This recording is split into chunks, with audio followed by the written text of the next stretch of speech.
그때는 이렇게 남들의 부탁이나 제안들을 다 들어주면 이분들이 결국에 나라는 사람을 잘 알아줘서 고객도 잘 소개해 줄 거고, 그리고 내가 필요한 순간에 그분들이 나를 많이 도와줄 거라고 희망을 좀 가졌던 것 같습니다.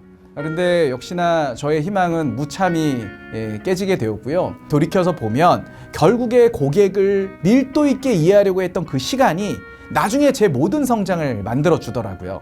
처음에는 비효율적이었지만 특정 순간에는 제이컵으로 성장하는 어떤 기회들을 맞이하실 수가 있습니다.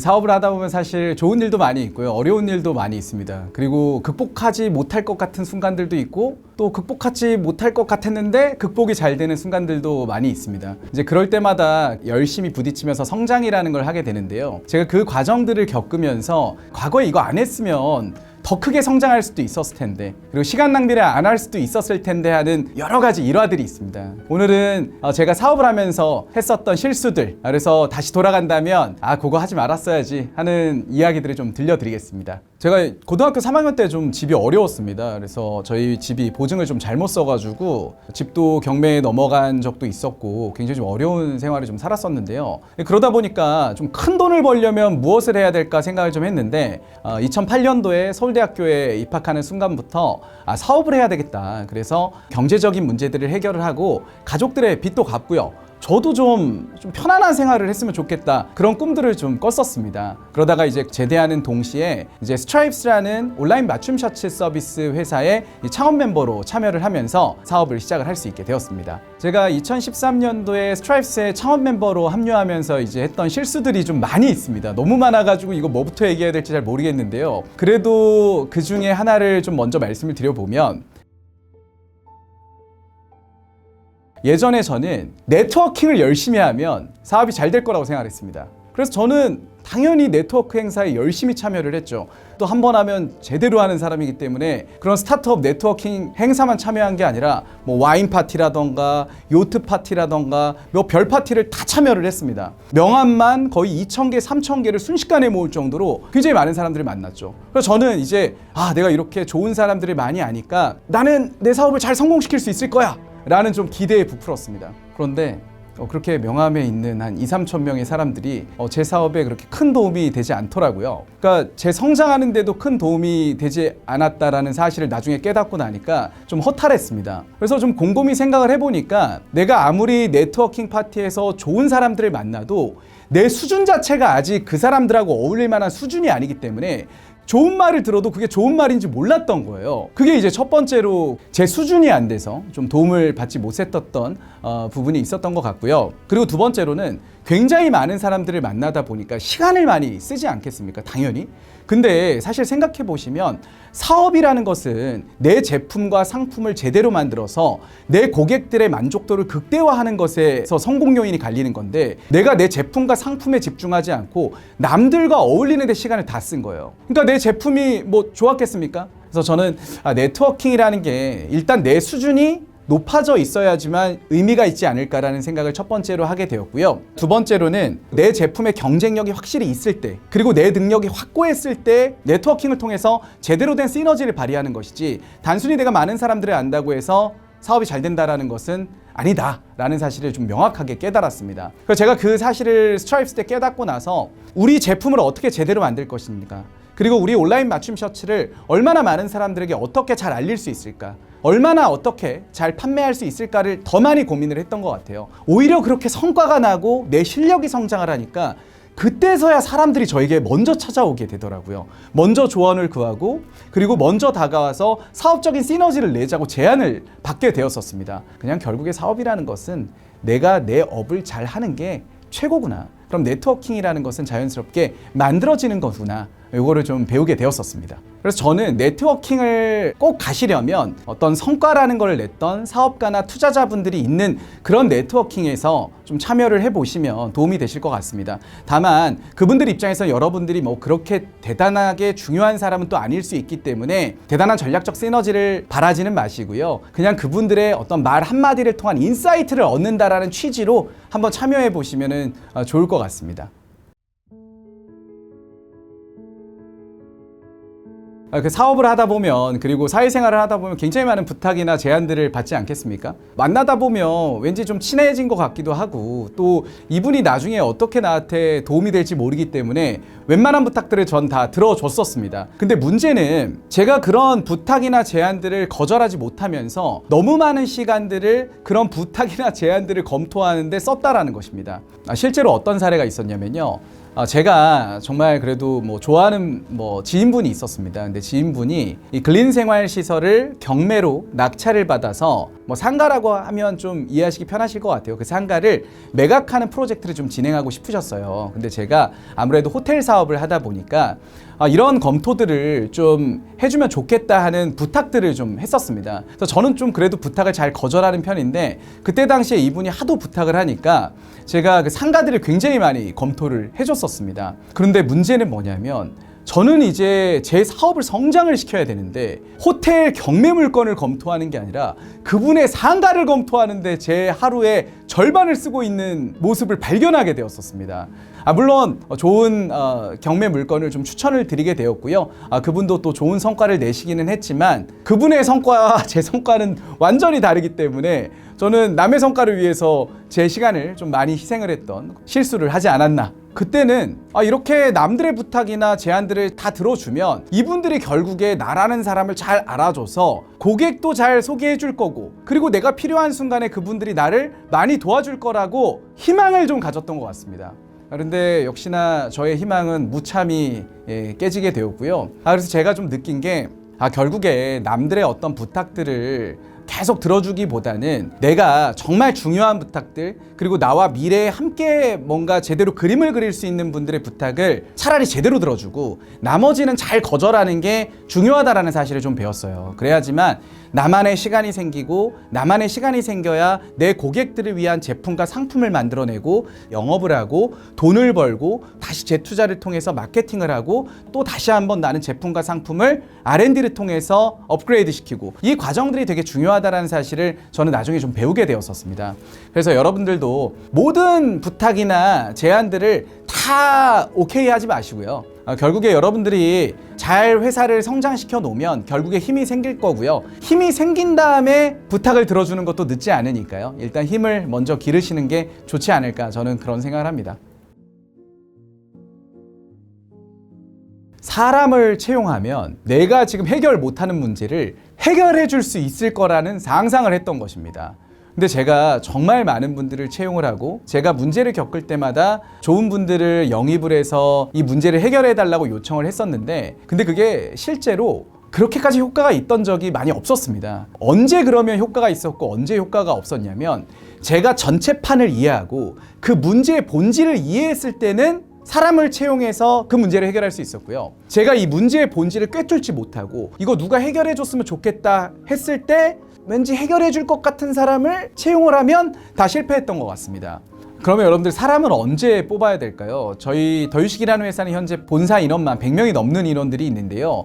결국에 제 생각에는 사람을 뽑을 때에는 내가 충분히 그 업에 대해서 일정 수준의 경험치가 있어야 됩니다. 그래서 그 경험치를 가지고 내가 업무를 위임할 수 있어야 됩니다. 내가 경험치가 없으면 어떤 문제가 발생을 하냐면요. 어떤 업무를 시켜야 될지도 알 수가 없습니다. 그리고 내가 어떤 업무를 시켜야 될지를 잘 모르면 듣는 사람도 어떤 업무를 해야 될지를 잘 모릅니다. 그렇기 때문에 여러분들 항상 여러분들이 특정 수준의 업무는 다 할 줄 아셔야 되고요. 그 다 할 줄 아는 상태에서 내가 더 높은 부가가치를 창출해야 되는 업무를 해야 될 때 그때서야 다른 사람에게 위임을 해야 된다는 것입니다. 그 위임을 해야 될 때 좋은 사람들을 잘 채용하는 것은 굉장히 중요한데요. 여러분들의 성향이라던가 여러분들이 생각하는 어떤 조직 문화에 맞는 사람들을 잘 모셔와야 되겠죠. 결국에 회사의 성장은 대표의 성장만큼만 성장한다고 생각합니다. 대표의 그릇의 크기를 키우지 않으면 회사가 절대 성장할 수 없는 거죠. 그래서 저도 매일매일 노력을 하고 있습니다. 마케팅적인 부분이 부족하면 마케팅 부분을 공부를 하고요. 재무적인 부분이 부족하면 재무적인 부분을 공부를 합니다. 그래서 처음에는요. 매일매일 시간을 투입하고 공부해도 내가 특정 분야에서의 성장이 더딜 수밖에 없습니다. 근데 그거를 당연하게 받아들이셔야 돼요. 처음부터 어떻게 모든 걸 잘할 수가 있겠습니까? 그런데 그거를 매일 고민하고 또 유튜브나 독서 등을 통해서 많은 지식을 습득하면 한 걸음 한 걸음 나아질 수밖에 없습니다. 그렇기 때문에 내 실력을 좀 더 쌓은 다음에 채용을 해서 실질적인 성과도 내고 돈도 절약하는 그런 방향을 선택하시는 게 저는 굉장히 좋은 판단이라고 생각합니다. 그래서 아마 이거를 보시는 분들은 그래도 나는 너무 바빠가지고 사람을 채용을 해야 될 것 같아 라는 분들이 분명히 있을 것 같아요. 그러면 오히려 내가 하는 업무가 과연 진짜 100% 중요한 업무를 하고 있는지를 한번 살펴보십시오. 그러면 불필요한 일들을 하고 있을 가능성이 높습니다. 그래서 그 1부터 100까지 업무들을 한번 더 정리를 하신 다음에요, 그렇게까지 중요하지 않은 일들을 다 쳐내시고요, 정말 중요한 한두 가지 일에 더 집중을 해보십시오.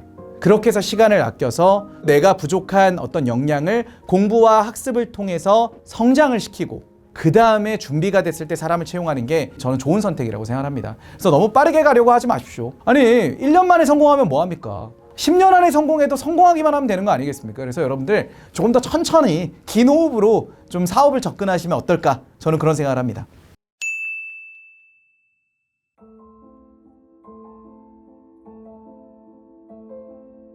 제가 옛날에 프리미엄 독서실 브랜드 그린램프 라이브러리 운영사인 아토스터디를 이제 창업하기 위해서 창업자본금이 필요하니까 새벽에 보험 영업을 좀 했었습니다. 그리고 스트라이프스에 가서 업무를 보다가 이제 야간에는 또 알바를 하러 좀 다녔었는데요. 사실 주말에는 좀 자야지 월요일부터 금요일까지 또 열심히 일을 하지 않겠습니까? 근데 토요일, 일요일에도 새벽에 일어나서 좀 그런 루틴들을 일부러 좀 지키려고 했던 것 같아요. 그래서 나 이렇게 열심히 사니까 나는 성공할 거다, 이런 좀 생각들을 했었습니다. 또 토요일, 일요일 오후에는 제가 오프라인 마케팅을 나갔었어요. 스트라이프스라는 회사를 좀 같이 하고 있었기 때문에. 근데 오프라인 마케팅 때 너무 피곤해가지고 이게 힘이 안 나는 거예요. 신체 사이즈 측정한 다음에 편안하게 언제 어디서든 온라인으로 맞춤 셔츠를 주문하세요, 이렇게 이제 소리를 쳤어야 되는데 너무 피곤하니까 소리칠 힘도 없는 거예요. 그래서 좀 생각해보니까 내가 진짜 중요한 영역에 집중을 했어야 되는데 내가 너무 나의 성장하는 어떤 모습에 빠져서 주말까지도 새벽에 너무 일찍 일어나지 않았나, 그런 후회를 지금 생각해보면 좀 하고 있습니다. 그래서 저는 열심히 사는 거는 너무 좋다 이거예요. 그런데 열심히 하는 것도 너무 좋지만 그래도 적정 수준의 휴식은 취해야지만 다음 단계로 나아갈 수가 있습니다. 그래서 꼭 다음 단계로 나아갈 수 있는 체력은 비축하셔라 라는 조언을 드리고 싶고요. 그렇다고 체력을 너무 많이 비축하지 마시고요. 그래도 열심히는 사십시오. 어느 정도의 쉼은 필요하다 라는 말씀을 드리고 싶습니다. 제가 예전에는 좀 효율적으로 일하는 방식은 무엇이 없을까, 이런 고민을 많이 했었어요. 왜냐하면 적게 일하고 좋은 성과를 내면 당연히 좋을 수밖에 없는 거라고 생각을 했습니다. 그래서 어떻게 하면 사업을 할 때도 최소의 시간을 넣어서 성과를 낼까, 이런 고민들을 많이 했었어요. 그래서 자동화에 대한 고민도 많이 하고 시스템이라는 거는 어떻게 구축을 해야 되는지 막 여러 가지를 고민을 했는데 결론적으로 제가 느꼈던 건 뭐냐면, 오히려 자동화나 시스템에 대해서 고민하기 전에 내가 시장을 이해하고 고객을 이해해서 좋은 제품을 더 디테일하게 만들어야 된다는 걸 제가 좀 배웠어요. 그게 사업을 성공시키는 핵심이라는 걸 좀 배운 거죠. 내 고객을 찾아가서 직접 고객들의 어떤 필요들을 한번 들어보시고요. 그렇게 해서 고객과 시장을 더 디테일하게 이해할 수 있는 시간을 충분히 가지십시오. 처음에는 비효율적이었지만 특정 순간에는 J컵으로 성장하는 어떤 기회들을 맞이하실 수가 있습니다. 왜냐하면 내가 정말 고객들의 니즈를 확고하게 이해했기 때문에 시대의 흐름에 따라서 급성장하는 순간들이 분명히 오실 거거든요. 그래서 저는 오히려 고객을 위해서 비효율적으로 활용을 하셔라. 돌이켜서 보면 결국에 고객을 밀도 있게 이해하려고 했던 그 시간이 나중에 제 모든 성장을 만들어 주더라고요. 그래서 여러분들은 고객을 이해하는 시간을 충분히 가지시길 바랍니다. 앞에서는 어찌 보면 제가 이제 사업 초창기 시절에 했던 실수들을 말씀을 드렸는데요. 이것은 너무나도 결정적인 실수이기 때문에 여러분들께서도 한번 들어보시면 도움이 되실 것 같습니다. 제가 이제 아토스터디라는 회사를 창업해서 2017년도 5월에 이 코스피 상장그룹사인 IS동서그룹의 회사를 좀 매각하게 되었었습니다. 그래서 IS동서그룹의 계열사 대표이사로 있을 때였어요. 당시에 프리미엄 독서실의 공급이 정말 폭발적으로 증가하고 있었습니다. 이 공간 사업에서 공급을 이기는 사업은 없잖아요. 그러니까 저희 회사가 운영하던 독서실의 직영점의 실적이 점점 안 좋아지고 있는 거예요. 그러면 당연히 그 상황에서 새로운 프로그램을 독서실에 넣거나 하는 등의 자구책을 실행했어야 됐는데 그게 아니라 저희는 프리미엄 독서실 공간을 더 크게 만들어서 규모 있게 만들면 사람들이 더 가치 있는 공간으로 느껴서 계속 오지 않을까 하는 희망을 좀 가졌던 것 같아요. 그래서 오히려 직영점의 숫자가 안 좋아지고 있는데 규모 있는 독서실들을 지방에 많이 오픈을 하게 됩니다. 그러니까 굉장히 많은 돈을 썼었겠죠. 근데 그렇게 돈을 많이 써서 오픈한 큰 규모의 독서실들이 장사가 더 안 되기 시작을 합니다. 왜냐하면 공급이 이미 많아져가지고 실적이 안 좋아지고 있었는데 어떻게 더 큰 매장의 좌석들을 다 채울 수 있었겠어요. 그러니까 회사의 지표는 점점 더 안 좋아지고 돈은 많이 썼고 이런 이제 실수를 했었던 거죠. 그래서 제가 여러분들한테 좀 드리고 싶은 말은요, 숫자가 한번 안 좋아지거나 트렌드가 한번 꺾이면 그거를 거스르려고 하지 말고요, 그 상황을 인정을 하고 현실을 직시하고 대응 방안을 마련하는 게 현실적이다. 아마 여러분들도 사업을 하다 보면 미래에 이런 선택의 기로에 놓이게 될 겁니다. 이제 사업이 어느 순간 잘 성장을 했는데 갑자기 어느 순간 고객 유입이 끊기고 영업이 잘 안 되기 시작하고 어느 순간에는 정말 정체를 떠나서 점점 또 떨어지는 상황들을 맞이하게 될 거예요. 그때 여러분들 잠시 멈추셔서 과연 이 영업 채널이 맞는지, 이 마케팅 채널이 맞는지, 그리고 내 사업의 프로덕트가 과연 현재 고객들에게 본질적으로 가치를 주고 있는지를 잘 먼저 현실 진단을 하는 게 중요합니다. 그렇게 해서 만약에 현실을 파악을 했는데 이제 시장이 바뀌고 고객이 바뀌었다면 새로운 선택을 해야 된다는 것이죠. 본질적인 문제가 무엇인지, 내가 무엇을 개선해야 되는지를 면밀하게 파악을 해보십시오. 제가 지금까지 제 과거의 어떤 실수들, 제 과거의 경험들을 여러분들한테 많이 공유를 드렸는데요. 들어보시면 아시겠지만 여러분들도 아마 공감하시는 분들이 꽤 있을 겁니다. 왜냐하면 이거는 남의 경험이 아니라 제가 실제로 실수했던 경험들이고 다시 돌아가면 그렇게 안 했을 텐데 하는 이제 후회들이 남는 경험들이기 때문입니다. 그래서 아마 여러분들도 사업을 하시고 또 투자를 하시고 사회생활을 하시다 보면 많은 선택의 갈림길들에 놓이시게 될 거예요. 그때마다 아마 고민이 되시고 어려움도 많으시겠죠. 그래서 여러분들이 그런 고민이 있을 때 제 채널이 여러분들의 고민을 좀 해결해 드릴 수 있는 채널이 됐으면 좋겠고요. 많은 이야기들을 앞으로도 좀 드리게 될 텐데요. 많은 도움 좀 받으셨으면 좋겠습니다. 그런데 이 채널 영상만으로는 좀 부족하신 분들이 있을 수 있잖아요. 그래서 댓글 한번 참고해 주시면 좋을 것 같습니다. 네, 지금까지 신현욱의 경영백서였습니다. 감사합니다.